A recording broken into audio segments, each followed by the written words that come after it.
આજની આપણી કૃતિનું નામ છે પર્યાવરણનું ભવિષ્ય. પર્યાવરણનું ભવિષ્ય એટલે શું?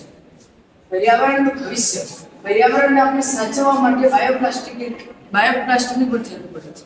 સૌપ્રથમ તો બાયોપ્લાસ્ટિક એટલે શું? બાયોપ્લાસ્ટિક એટલે એવા પ્લાસ્ટિક કે જે કુદરતી સ્ત્રોતમાં પણ ભળી જાય છે, છતાં પણ આપણે હાનિકારક નુકસાનકારક નથી. જેમ કે આપણે અહીં કૃતિ બનાવવામાં આવે છે, તેમાં જરૂરી સામગ્રી છે મકાઈનો સ્ટાર્ચ, પછી ગેસ, તેના પછી વિનેગર. તેને આપણે જરૂરી માત્રામાં લેવું છે. એક પાત્રની અંદર 1 ચમચી મકાઈનો ભૂકો, સ્ટાર્ચ, 1 ચમચી ગ્લિસરીન, 1 ચમચી વિનેગર, એટલે 4 ચમચી પાણી એમ યોગ્ય માત્રામાં રાખવું. આપણે ગેસ પર અથવા જમીન પર ગરમ કરવો જોઈએ, જેનાથી ગાંઠો ન પડે તેના માટે સતત હલાવવું જોઈએ. સતત હલાવતા આપણે એક ઓઇલિંગ પાત્ર હોય તેમાં આપણે નીચે પાથરી દેવાનું છે. એને 24 કલાક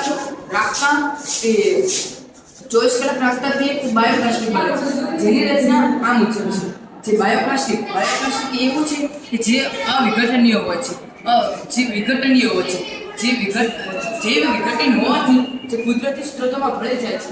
અને જેમ આપણે પ્લાસ્ટિક જે હોય છે તે જમીનમાં મૂકી રાખતા 400 વર્ષ સુધી સડતું નથી, પરંતુ આ બાયોપ્લાસ્ટિક એવું પ્લાસ્ટિક છે કે જે આપણે અઠવાડિયે અથવા મહિનાની અંદર જ આપણે જમીન માટીમાં રાખીએ તો કુદરતી સ્ત્રોતોમાં રાખવાથી તે જે વિઘટન હોવાથી કુદરતી સ્ત્રોતોમાં ભળી જાય છે, જેના કારણે આપણા પર્યાવરણમાં નુકસાન થતું નથી. એ મુજબ આપણા પર્યાવરણના ફાયદા તો ઘણા બધા છે, પણ તેના બનાવવાથી ઘણા બધા પર્યાવરણને અનુકૂળ છે, કારણ કે તે જૈવ વિઘટનીય છે, એટલે તે સ્ત્રોતોમાં ભળી જાય છે.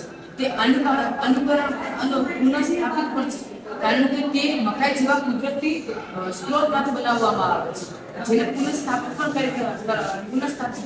કરવામાં આવે છે. ભવિષ્ય કૃતિને લઈને આવે છે. બસ.